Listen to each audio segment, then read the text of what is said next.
Ayos na bang pang-vlog yung hair ko?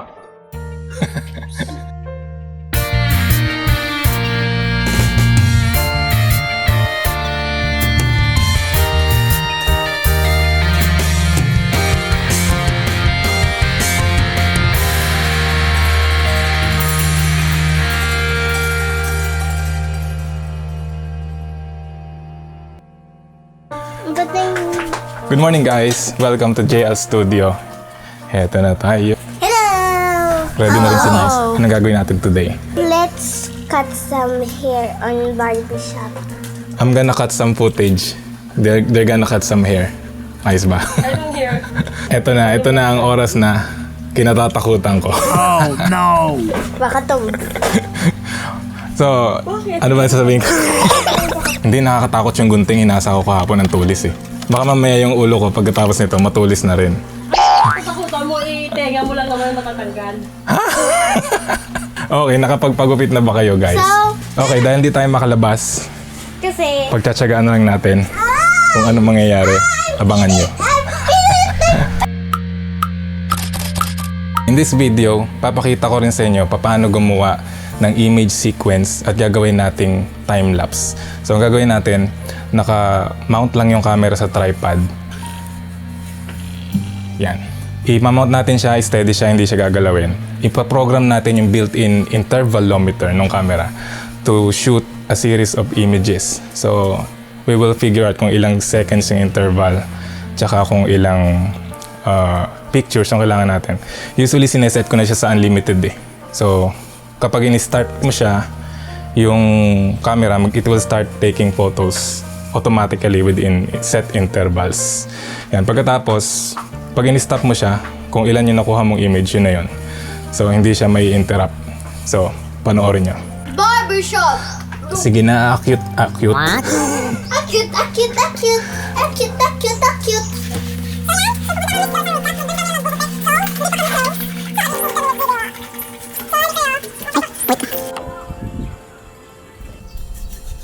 Hindi ako kabado mag-vlog, guys. Kabado ako sa tulis ng gunting. Wag!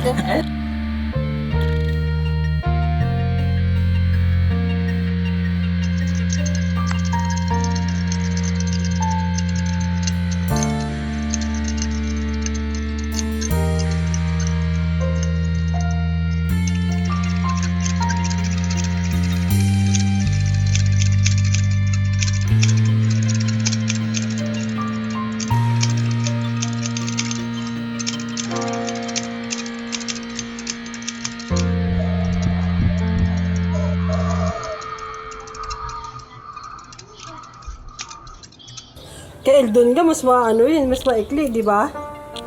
Di ba? Yung kay Eldon? Hello, Ton. Hello kay Eldon. Okay guys, welcome back to the studio. Welcome to the magical world of Premiere Pro.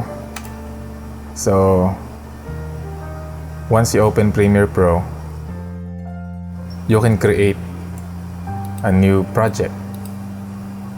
Yan. Pangalanan na lang natin siyang Vlog 2. I-browse natin tong I hit browse, then binuksan ko yung kung saan mo pwedeng or gustong i-save yung file. So, lagay na lang natin siya dito under Vlog 2. Okay. So, ito na yung new project natin. Right away, pwede na tayo mag-import ng pictures na gagawin nating image sequence. So, just select the first image in your sequence. Yan. Hindi mo na siya kailangan i-select lahat. Just make sure na yung photos, they belong there dun sa sequence. Kasi pag merong mga kakaibang photos na nasama, hindi nare-recognize or pwedeng magka-error yung paggawa niya ng clip. So, yan. So, once na-import mo siya, meron ka ng video clip. So, pwede mo siya i-play as it is, ganito.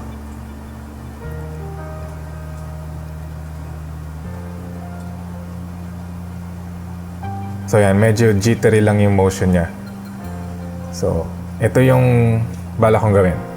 So, gawa tayo ng import muna natin yung ibang footage na gagamitin sa vlog. So, buksan natin to.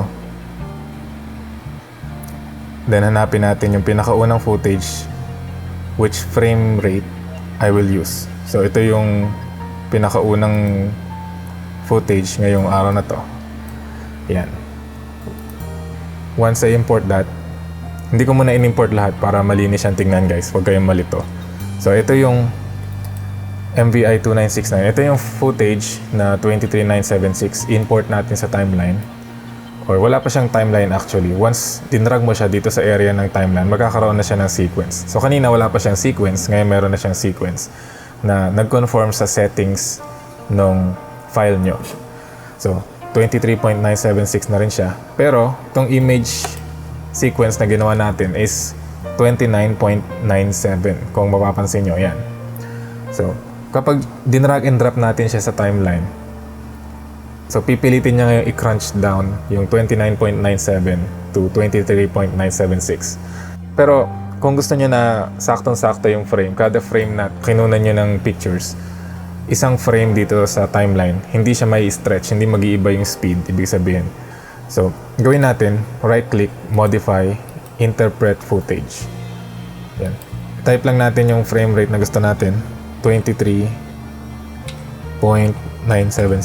Usually, nira-round up niya yan sa 98. Yan, 23.98. Then, when you hit OK, makikita niya rito, yan, meron na siyang 23.976 FPS frame rate. So, pag pinlay niya siya, mas mabagal na siya. Yan, mas mahaba siya kaysa sa kanina. Then, if you drag it to the timeline, ayan.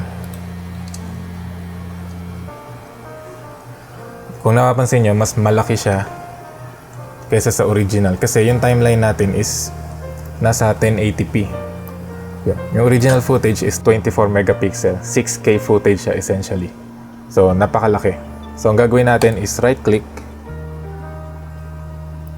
Right-click dito sa clip, sa gitna ng clip. Then, set to frame size. So, yan. Since ito yung galing sa photos, hindi sakto yung aspect ratio. So, anong gagawin natin? Punta tayo sa effect controls while this clip is selected. Yan. Pupunta tayo dito sa under this clip, 2989. Yung scale, pwede natin i-adjust. Let's say 35. Merong saktong number dito. So, pwede nyo tansyahin, pwede nyo nang unti-untiin. Yan. So, meron pa rin siyang makitid na black bar sa gilid sa 31. So, try natin 32. Ayan, mukhang filled out na yung frame. If you want to make sure na wala siyang black bar pag nirender mo siya. Ayan, 33%. Then, kaya naman ito, meron kang 6K footage. Pwede kang mag-zoom in. Hindi ka mababawasan ng resolution. Meron ka pa rin 1080p within that. Kahit mag-zoom in ka, hindi siya lalabo. Yan. Later, we will edit this footage. So, we'll figure out kung paano motion ba yung maganda rito. Pero yung gusto kong pakita muna sa inyo ngayon is yung optical flow. Magwo-works ba siya rito? Kasi ganito yung ginawa ko sa clouds, di ba? So, right-click natin. Speed duration. Yan. Gawin nating 50% lang yung speed. Yan. And then, set it to optical flow dito sa time interpolation. So, ang gagawin niya is hindi niya lang basta dodoblehin yung kada frame para humaba yung clip, unlike sa frame sampling. So, dito sa optical flow, magge-generate siya ng extra frames to fill in the gaps. Yan. Kasi nga, kung nabanggit ko kanina, yun sa clouds, merong random motion yung mga dahon, tsaka yung mga branches. So, yung random motion na yun, kasi 15 seconds ang interval ng kada shot, kada frame. So, hindi mo ma-predict kung nasaan na yung motion niya. Yung optical flow ang nag-smooth out niya. Doon sa clouds, pati doon sa leaves. So, eto kasi tao yung gumagalaw. So, papakita ko sa inyo kung anong resulta. Ngayon, 50% na yung speed niya. Okay, hindi pa natin makikita yung optical flow. We need to render this clip. Yan. Sequence. Sequence tayo. Render selection. So, once this is finished rendering, makikita na natin yung motion niya, kung smooth ba siya o hindi. Okay, so tapos na tayo mag-render guys.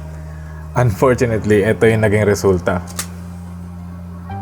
So kahit maliit lang yung frame nito, within my screen, nakikita nyo, distorted yung video. Kasi nga, nagge-generate siya ng extra frame base lang dun sa random position, random movements. Pero makikita nyo yung mga branches sa likod. Yan yung puno doon sa puno ng malunggay yun sa likod, tsaka yung halaman, yung orange tree. Smooth siya. Maganda siya sa clouds at saka sa branches. Pero pag masyadong malaki yung movements, mga tao na yung gumagalaw, umiikot siya sa akin, hindi talaga uubra. So, ang plano kong gawin dito, babalik natin sa right click, time interpolation, frame sampling. So, gagawin niya lang is dodoblehin niya lang yung frames. And first of all, hindi ko naman kailangan tong clip na to. Tinry ko lang for you, para sa inyo. So, yan, nakikita niyo na yung frame sampling. As I promised, as I start this channel, hindi tayo gagamit ng expensive equipment. So, ito yung software rendering na tinatawag. Pag ang PC nyo is walang graphics card, itong built-in lang, onboard graphics or low-end na video card lang, hindi nagagamit ni Premiere. Hindi niya kayang i-utilize yung graphics card for its processing power. Ang ginagamit niya lang is yung CPU. So, yung makikita nyo sa Task Manager, buksan natin habang nag-render siya. Mas mabilis i-render yung frame sampling, so I don't have to stop the video. Makikita nyo, it takes around 2 minutes siguro. Yung kalahati na tayo, 1 minute pa. So, now going back to Task Manager, CPU is at 99%. It's currently overclocked. 2.6 lang to kung di ako nagkakamali. We have a 6-core processor, AMD Ryzen 5 1600. So, nakapako siya sa 99.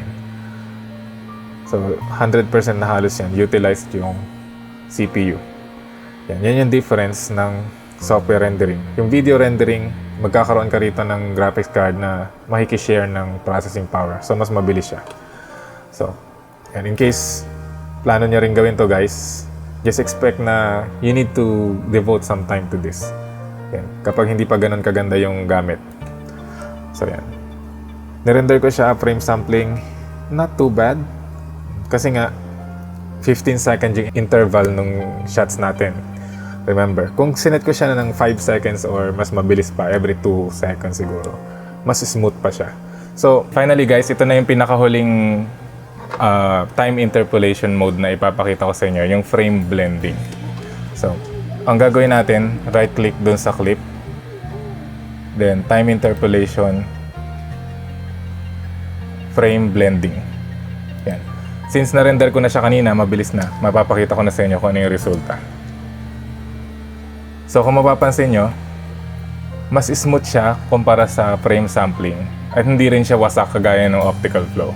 So sa ganitong moving subject na ganun kalaki yung motion, hindi talaga recommended ang optical flow. Ang gagamitin natin ay frame blending. Yan. And much better yet kung damihan na lang ng shots. Let's say 800 photos over the span of 2 hours. Yan. Para mas smooth yung transition between frames. Yung motion niya, mas makaka-capture mo. Pag mas maraming photos, mas maliit yung interval. Let's say 1 or 3 seconds. Ito yung pinaka-takeaway dito. Kung gagawa ka ng time-lapse na nakamount sa tripod yung camera and magsha-shot ka lang ng pictures at set intervals, yan, keep in mind your subject. Kung yung subject ay meron lang little, kahit random movements, kagaya ng clouds, mabagal yung motion niya, you can set it at 15 seconds interval.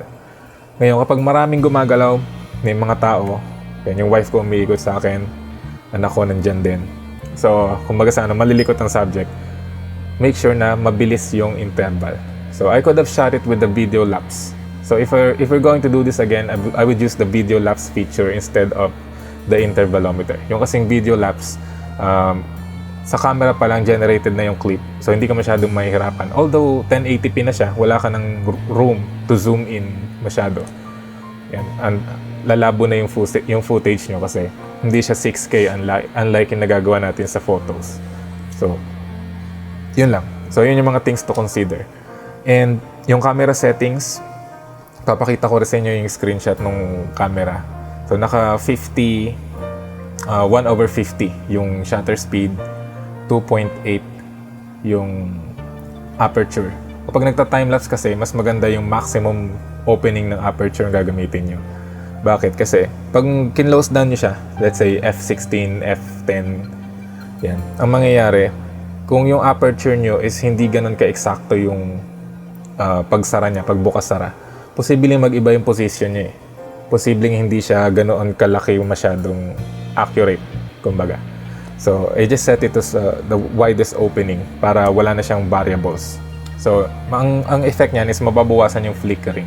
Posible ka rin makakita ng flicker kasi pag yung ginamit mo is intervalometer. Tapos, kada shot niya merong variation sa light. Yan. So, para mabawasan yung tendency niya mag-flicker, use wide aperture.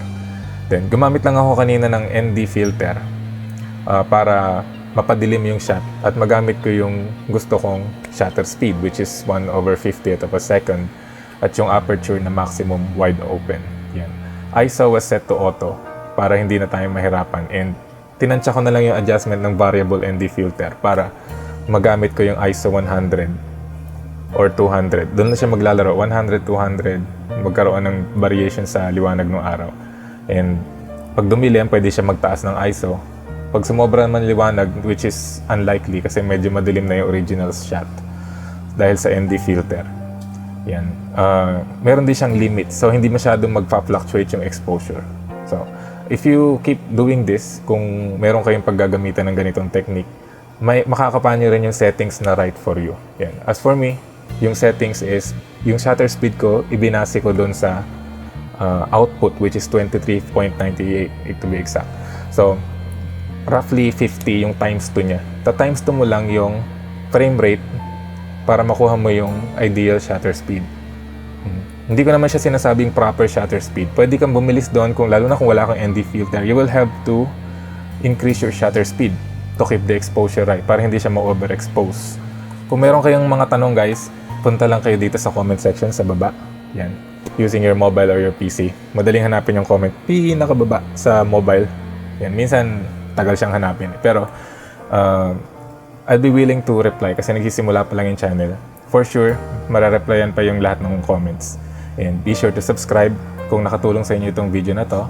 And if you want me to produce more videos like this, please click the like button, share this video, give it some love, 2020 style kung gusto nyo. So, yan. Salamat po sa lahat ng nanood. Salamat sa mga nag-subscribe na. So, click the bell button or bell icon para ma-notify kayo kapag meron tayong mga bagong videos. So, salamat ulit guys. Please click the subscribe and click the bell button. Thank you for watching. Bye! It's free to watch the movie. It's fun. What?